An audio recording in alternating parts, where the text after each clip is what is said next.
Check out Ty Herndon's new album, Jacob, streaming everywhere now. Hey guys, I'm Ty Herndon, and this is Soundboard, my podcast in partnership with Pivotal Moments Media. We invite you to listen in as we talk with my fellow artists about how they turn down the negative voices and turn up the positive ones in order to achieve their dreams and live healthy, happy, mentally fit lives. Welcome to the conversation. So I'm so excited today, guys. I'm sitting here talking to one of my new best friends. I'm going to call her that anyway. Our former mayor, this extraordinary woman, Miss Megan Barry. Thank you for being here. No, thank you for having me. Oh, Ty, seriously. When you reached out and asked if I would come on and speak with you, I was really honored. And so thank you for taking some of your time today to be here. Are you kidding? No, I'm serious. Like, I'm the one that feels honored. So. What do you have to do the rest of the day? Because we're going to go to lunch after this. We're going to go shopping. Keep on talking. It sounds good to me. We're going to have fun. Listen, the adversity, the challenges that you have gone through professionally and personally would blow some people's minds when they're sitting here. If they were sitting here talking to you and just having a simple conversation about your light and your energy, that you've taken so much of that and you've turned up the positive voices about it. We'll get into that a little bit later and turn down the negatives. That's a big question. Good. Good. I want to talk about that. Right now, just the meat and potatoes of all of this is who is Megan Barry? Well, so I think it's important. You very kindly started off the podcast saying that I was the former mayor of Nashville, which that is. It's so funny. Yeah, well, it was. Thank you. I appreciate that too. But it is so funny how one of the first things that happened when I went through a lot of my stuff was I shed a lot of my titles, and so the one thing that I was left with was no titles, just me. And so when you say who is Megan Barry, it's an album title. I'm just me. And, and I've been grateful to have lots of other titles, mom, which we're going to talk about, and wife and daughter and all these titles. But at the end of the day, I'm just me. And I'm really just happy to be standing and here. And it's a good thing. I like to say this because I'm a different me today than life changes us and travels us down some roads. Yes. Sometimes they're dirt roads, sometimes there's not paved roads, sometimes there's a lot of potholes. But especially in Nashville. Nashville. We're not talking politics. Never mind. Keep going. And music business. Yeah, exactly. But I think there's people that fill in those potholes. Yes. With goodness and light, and maybe make the path a little easier for the next person. I hope so. Has that been a part of it? I already know the answer to this, but you're a road worker, aren't you? Well, I try to be. One of the things that I think is incumbent upon people who come first, and I was lucky to be the first woman who was ever elected the mayor of Nashville, is that you have to be holding your hand back to bring the rest along, and that means filling in the potholes, and it means making the road easier for others. I'm not sure I've made it exactly easier, but what I've tried to do is to show that you can make some really serious mistakes in your life and still come through and find joy and light. Sometimes there are mistakes that were meant to be. I have found that out the hard way and the good way. It's a crazy world. It is a crazy world, and hey, nobody's perfect. Nobody's perfect. That's been the other gift I've been given, to realize that not only am I not perfect, but nobody's perfect, and so that gives you the opportunity to see people right where they are. I was about to say, sometimes the higher power universe puts the perfect person in your life. Yes. The perfect moment in your life. We're going to sit here and talk about some fun things. We're going to talk about some difficult things. It's going to be that hand. That's right. That's exactly right. Yeah, there's a wall of them for me. Thank you for reaching back. Right. Yeah, I love that. Me too. Me too. And because you said God, I think that I'm a God guy. I'm a God girl. So I absolutely believe that we are here for a moment. And we have to make the most of those moments. And that means to be kind. And that seems so basic, but just being kind to other people is really an ethos that I believe in. I'm one of those sober guys. I always like to say, one of those sober guys. We had a t-shirt made that says I'm sober on the front, on the back it says, that's awesome. But I'm fun, dang it, Right.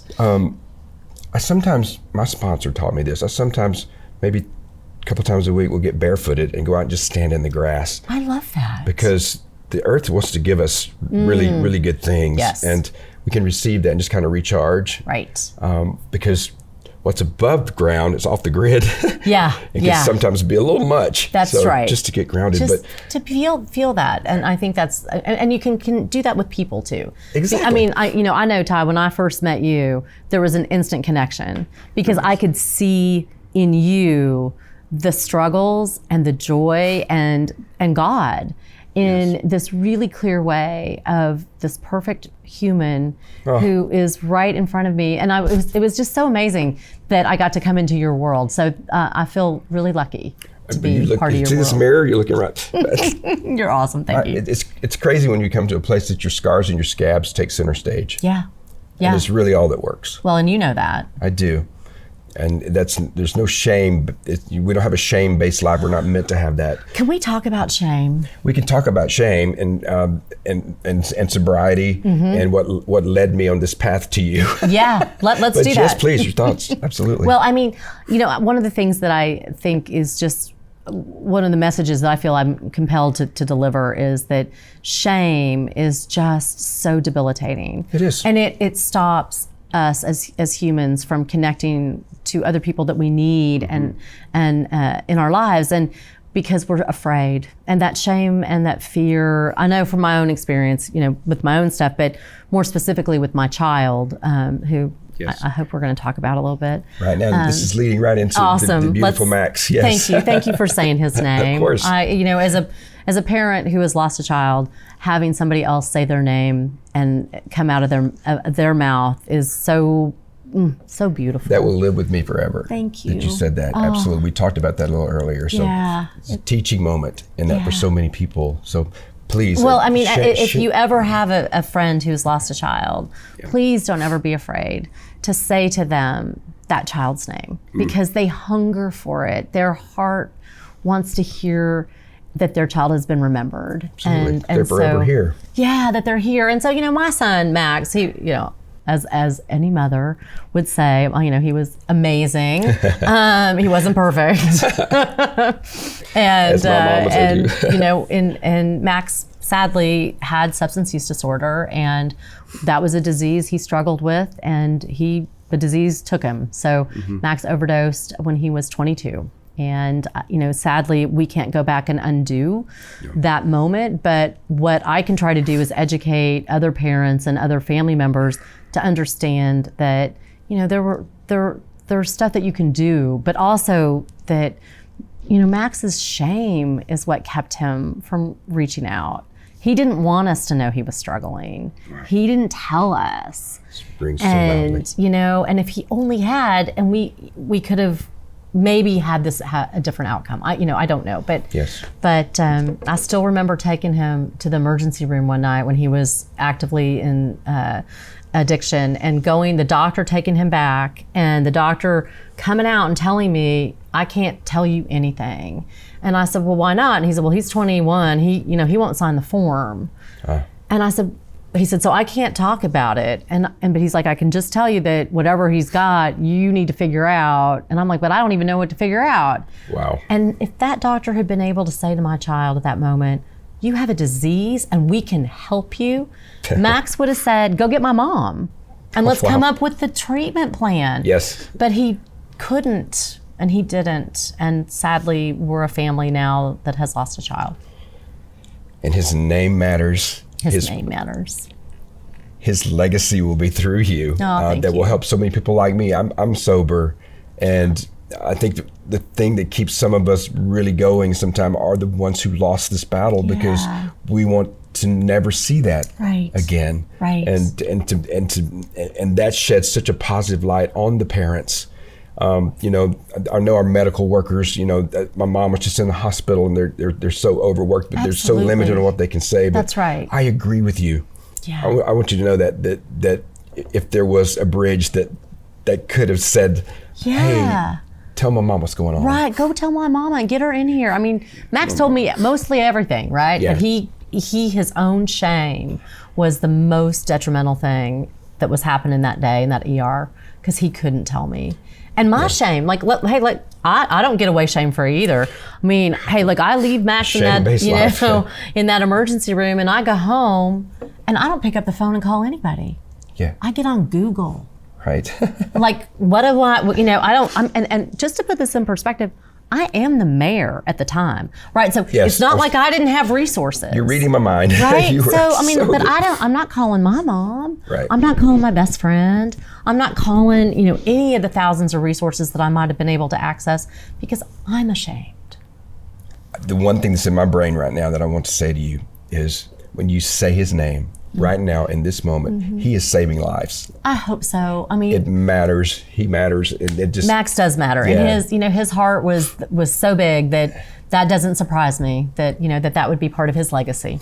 You know, I'll say this to you. You know, in the heart of my addiction, when I almost wasn't here, I've had two moments that I sometimes have shame and guilt that I survived, but that's in its place. It's also a positive tool. Yeah. But my mother flew to Los Angeles and knocked on my door and showed me a picture of a coffin that she had bought me. God. And wow, Ty. it's like, talk about a God with a gun moment. Yeah. It's like, son, we love you, right. but you got to choose. Right. Now, and I had the opportunity to choose. That's right. I mean, I think that's right. And by the grace of God, he gave me enough brain left that I made some decent decisions.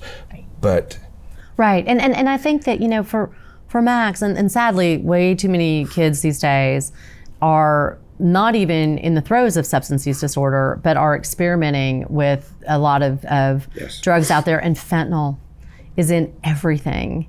And, you know, one little grain of that will kill you. And so it's not just the folks who are struggling with active addiction.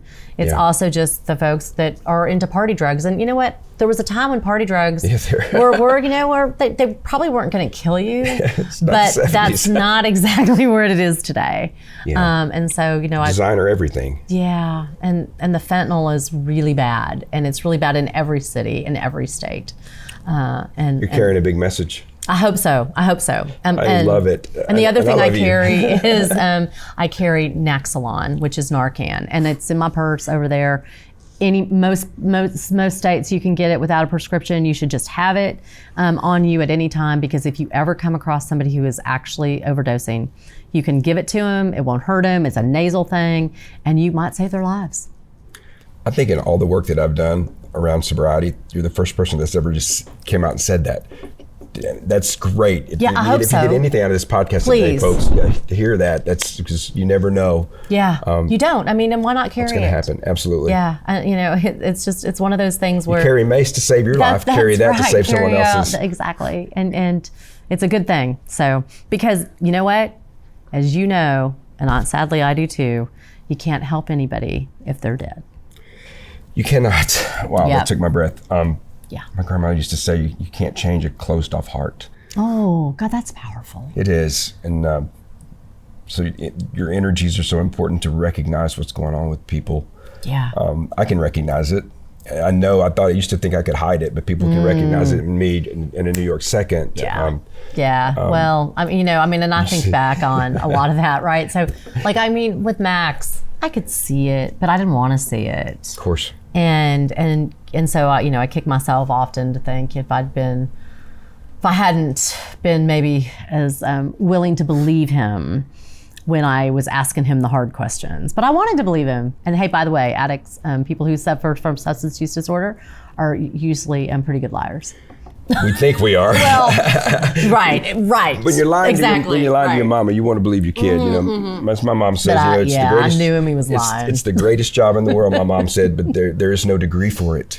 She's right. Every child is different. That's exactly right too. And that's right. You're a great mama. Well, thank you for that. Absolutely. Well, that is one of the titles that I retain. So thank you. And you have. I'm gonna just segue into this because you're talking about all this in a new book. Yes, I am. I'm super excited. It's coming in 2024. It is, yes. Did I get the title right? What You Do Next? Yeah, it's What You Do Next. And I can't wait. I thank you, because I mean, and you know this, like, it is what you do next. Yes. It's not what you did, it's what you do next. And you know, and by the way, hey, look, you get to own everything you did. Don't get me that. It's not about giving you a free pass. It's about saying, yeah, I did this and I own it, but that doesn't define me.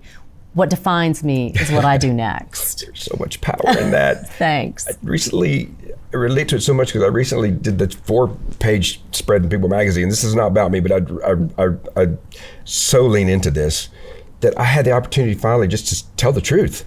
Yeah. To tell my truth. Right. I did this. I owned my shit. Yeah, that's right. First, you got to do that. And I spoke into some stuff that wasn't true. Yep. And that was 2 weeks before the album came out. So people were kind of scratching their heads. It was crickets. Right. Okay. Then the album came out, and that is my truth. But your book is your truth. Yeah, my book is my truth. And it's my truth, right? So, Yes. Obviously it's a memoir from the time I came into office in 2015 until a year or two after I left office. And it's about the 3 things I loved the most. My son, Max, the amazing job that I had as the mayor of Nashville, and my husband. Yeah. And the 2 things I lost, and the 1 thing I could save, which was my marriage. Whew. And that's what it's about. My goodness. The 1 thing. That was it. That's all I was left with. As a host, I always have to sit here and try not to get emotional, because you want to be strong. But I've also learned that recently, after 18 years of no tears. Oh my gosh, tears are good. I welcome them. I cry at baby commercials. It's just like same. Goodness gracious. I don't cry with you today. Get this frog out of my throat. I don't cry with you today out of any sadness. I cry today. It's a cry of joy. Yeah. To the victory of you. Thank you. And having placed Max as the pivotal moment. Yeah. That honors. He's a part of you and your husband. Yes, absolutely. And he's to shine forever. I know. As you and I both, as God folks, will. That's right. I mean, it's all good, right? That wonderful day. I'm so with you.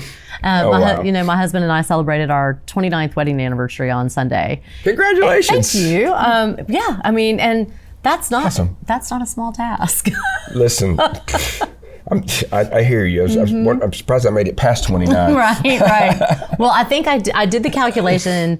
As long as we've known each other, I have known him and almost been married to him longer than I had not. So you can work out how old I am, y'all, on whatever. Can I tell you? Let me tell you a little moment about your husband. Yes. I don't know if he knows this. But I've only met him one time. Yeah. But I happened to glance. You were talking to someone, and I happened to glance. I believe it was right here in this loft. Yeah, I think. Yeah. I happened to glance right at him. Yeah. He was watching you talk to someone, and the look on his face. I know he loves you, but do. Yeah, it was just a little moment I caught. Yeah, and this that's so This is what I thought. I hope I can find that one day. Aw, you just made my day. I mean, seriously. I mean, he comes out of the woodwork with all kinds of crazy stuff a lot, but the one thing that I love about him so much is that he loves me and I love him. Listen, we get lost in grief. We do, and hey, it's a mental thing. Yeah. That almost unrecognizable. Yeah. Yeah, and I think the grief for us. It's all in the book. You can buy the book, but I'll just give you a little preview. One of the things that I have come to so understand is that Max's substance use disorder and his problems really magnified into my relationship with my husband, and we had a child in crisis that put our marriage in crisis. Wow. And I think that happens so much to families. Speak. Oh my gosh. who have children who are struggling with whatever, children who are ill, children who have substance use disorder. Bruce and I went to very different places on how to deal with that, and we were not in the same space. And so that had all kinds of ramifications to how we actually navigated our marriage generally. And it is so hard to be united. Yeah, it is. In crisis. It is. And yes. And that, You're really a big teacher right now. I'm learning so much. Well, I hope so. You're a teacher and preacher. And what it did, when families are in crisis, maybe one family member makes bad choices and not just the one who's in active substance use disorder. It's a domino effect. It is. And again, no, you have to own everything you did. But I think it's instructive to have an appreciation that when families are struggling, they really need a lot of wraparound to help. Yeah. And Bruce and I were definitely struggling. And then when Max died, that grief chasm is so different for everybody. You know, it took us a long time to be able to reach back and find each other, and I'm just so thankful that we did. I'm so thankful. I'm going to go back to something my grandmother said again. A house built on bricks that are made out of truth will stand. That's right. That's exactly right. And everything else will fall. It will. And that works in sobriety too, because I've rebuilt this whole town. Yes. You know, and all of the tragedy and the bad times and the loss is in that foundation. It is. Well, you can't get rid of it. That the phoenix rises and you build something stronger. Yes. Oh my God, we are so much better today. Yes, and your town is safe. Yeah. Oh yeah. Like it's totally fine, and it's so funny because I never would have had the sweet without the bitter. I love that. I love that so much. So in this town you're building, yes. If you were to go to the library that you built in there, what book would I check out that says Megan Barry is going to tell me something positive? How do you stay positive? How do I stay positive? Well, I find joy in almost everything. I mean, even when I'm sitting in Nashville traffic, I find some joy in that. I know, it's crazy. You bring me joy, yes. And I think every day it's about trying to find the things that are going to make you laugh and be kind. I mean, listen, I was at the grocery store the other day, and this woman walked up to me, and she was losing her mind because her garbage hadn't been picked up. Yeah. And I was like, oh, ma'am, I'm just so sorry. And she's like, aren't you going to do something about it? I said, well, no. And she's like, well, but aren't you the mayor? Right. And I said, honey, I haven't been the mayor for 4 years. It's like the lady walking up to me in the grocery store going, didn't you used to be Ty Herndon? Right, exactly. See? And so you just want to be around. You know what? I mean, I laughed because, and I actually, I did give her some resources. So she did get her garbage picked up. But the thing is, because we're both fixers, right? Like, so, it's one of those things though that you have to laugh. You have to find joy in laughing. And I love humor. I love comedy. I love music. Those are the things that bring me joy. Self-help, comedy, joy. That's the section. Yeah, that's it. We go to and although, come on, you throw in a good murder mystery. That's me in traffic. Yeah, exactly. So I want to tell you something that I think is really cool. I don't know if you know this story or not, but I am sober, and I have some really good sober friends, and I kind of met you through our mutual friend John. Yes. John L. John L.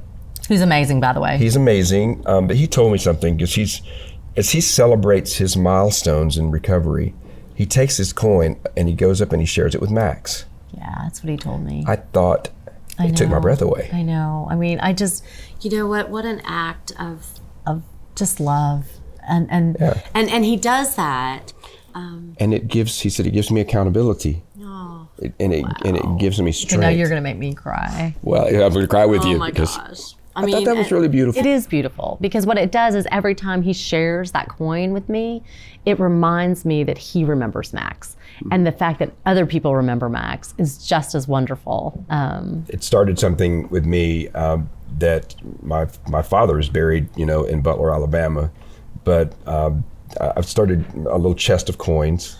Oh. Yeah, and when I'm down for the holidays, I'm going to do that with my dad. I love that. Yeah, so encourage people, just remember. What a great idea. Remember your people, remember your heritage, remember those that you've lost, even in addiction, and that's really paying it forward in their name. It is, isn't it? Oh my gosh, I love that you're going to go do that. When is the next time that you'll be down there? Well, I'm thinking about driving down to the beach maybe in a couple of weeks. Well, good for you. Yeah, I think they've been working me hard lately. Yeah, so you need a break. I think that's awesome. This show is called Soundboard, and my beautiful friends at Pivotal Moments have allowed me to do this. We're on the Reliance channel. And I guess one of the reasons I wanted to do this because I love Pivotal Moments. Yeah. It's the name of the record label too. It's right. Well, you're very good. They're a mental health company, so they signed the right guy. Yeah, they sure did. They totally did. But under the umbrella of all this, I mean, you shine. Oh, thanks. And I love you. But I want to know, have there been some pivotal moments that just stood out? Yeah, there have, and most of those have been moments throughout my life where, that are the typical milestones. But the ones that actually, I think, matter the most are the ones that you don't think of as a pivotal moment at that moment. And that is when somebody will walk up to me and just say, "Can I give you a hug?" Or, "Did you know that you're loved?" And I mean, and these are strangers. Right. And those are actually the pivotal moments in my life now where I am just reminded that I am loved. Wow. And that is such a beautiful thing. It's remarkable when you see somebody like that and you know that they put down their bag of stones. Yes. Nobody's tossing anything at you. That's right. They recognize you in the human element. That's right. Especially in this time we live in today. Oh, so much. Yes. That a hug in a grocery store can be a pivotal moment that just makes your whole year. It does. It does. And so I would encourage people, when you see somebody who is struggling or who, I don't know, we all find those folks in our lives, give them a hug or Absolutely. Let them know that they're loved in the way that they need to know. The human touch. Yes. Sometimes you need to ask permission. Well, right. Don't be touching people in the grocery store. Okay. Let me just go back. Rewind. Definitely ask first. Oh my gosh. So. My silliness is coming out. No, now. I know. It's all right. Silly's good. But that moment that from your mom, a friend, it brings so much healing. Just to be heard, Yeah, and seen. One of my favorite things I say, and seen, if it's a good hair day. Yeah, right, well. Yeah. Listen, before COVID, yeah, I say this during my live shows, I didn't know anybody on my street. Oh, right, okay, sure. I know the guy drives a black truck. Right. I probably know 125 people.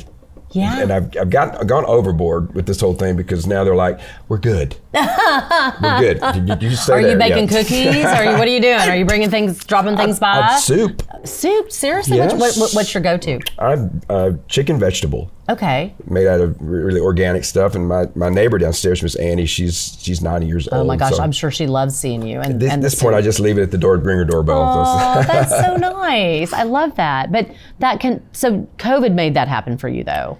COVID woke me up. I had Miss COVID liked me. I had it 4 times. Oh my God. I'm a pretty healthy dude. Seriously, that's crazy. But here's what I learned about COVID. We're going off script here, but that's fine. We always do. It finds something in you that's been a little broken. Interesting. Okay. For instance, I had to go into Music Fest the 3rd time that COVID came into my life. Right. And it gave me a stutter. What? I'm speaking, I'm talking. Yeah. I get stuck. Had to do a little speech therapy to get past it. I'm a runner. That keeps me mentally in shape.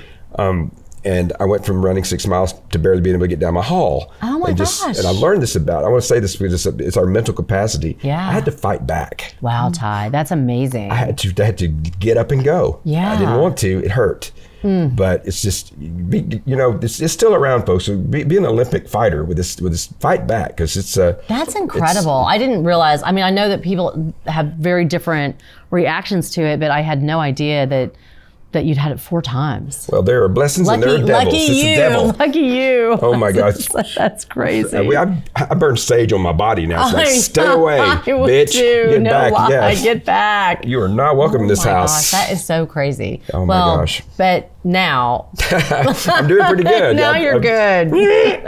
Right. So with that said, I've had to listen to this thing I call the whisper. Oh, tell me about that. I have to get. It's a meditation. Okay, yeah. I have to get really quiet and centered and put my feet in the grass and kind of what's next? What's happening with me right now? Wow. Where can I be of service? I'm going into this situation. How can the outcome be spiritual and lovely? And how's it going to serve others? And how does it serve me that it can serve others? Wow. So in that whisper, I find myself a lot of times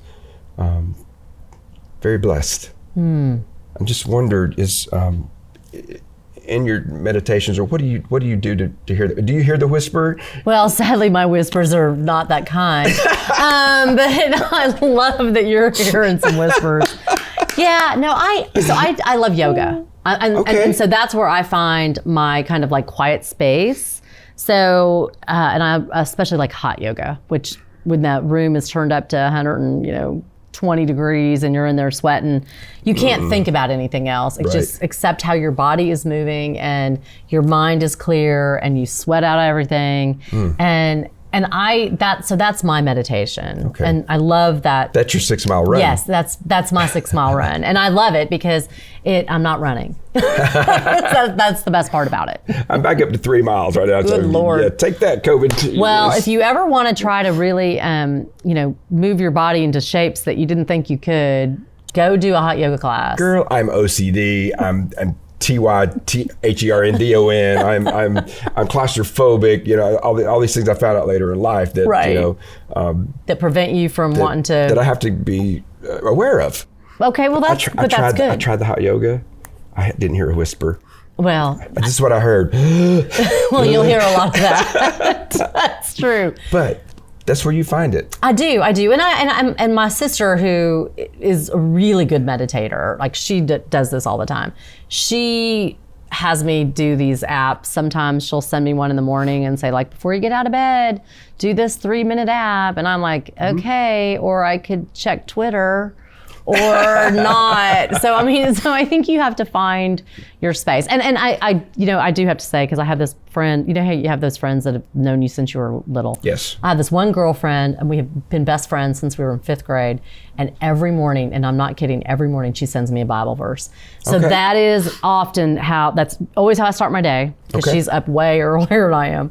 So that's the first thing I see in the morning. And so that is my moment of reflection, based on whatever she has sent me for that day, and it's always appropriate. It's always sets me in a good place. I do that with some of my friends. They're like 25 words or less, Herndon. I'm trying to have a lot of words. But I love those little touch-ins. And I share an app also. What's that one? We probably don't need to have this relationship. I'll drive you crazy. Oh my God. No, you can set it to 1, 2, or 25 reminders a day, and a little positive affirmation will just pop up on your phone. Oh, how lovely. I have mine set to 3. Okay, that's probably enough, right? Talk about pivotal moments. They just happen at the right time. Right on. I like that. You're gonna have to tell me what that app is. Okay, good. I'll share that with you. Okay. I'll share that with you. Please do, because that sounds awesome. I like that stuff. We've covered so much ground. We have. We've gone all over. And thank you. I love that. One of the things I love about you is that we can talk so seriously about life, and then also the importance of humor. Yeah, it's so important. I think there's a balance with humor. My sponsor always says I had to take a 6-month break from humor. Wow. Because I found myself actually making a lot of fun of myself in my humor. And I recently got to kind of infuse some of that back in. Yep. And I found with finding those right moments that it just comes natural. Yeah. And it's not about making fun of me. It's just about making fun of the situation. Right. But you have and not even making fun, just making light of it a little bit. Right. Just life is so heavy. It is. And I love that you can laugh. Oh yeah, absolutely. And I love that you're laughing with me. I love Thank you. It's silliness. It's all good. So we're going to just wrap this up right now. Okay, great. With the biggest question that I love to ask, and I think I kind of know the answer, but what brings you joy? Oh gosh. Joy. It's pretty simple. It's making dinner at night with my husband and my 2 rescue puppies at my feet, and chopping up some vegetables and being at home and just being in a space where I am with folks that I love. I love you. I love you too, and this has been so special. Thank you so much. Yeah, absolutely. We said that right in unison. We did. We're going to make the microphones clatter. We're going to hug. Come on, darling. Thank you. Thank you for joining us for this edition of Soundboard.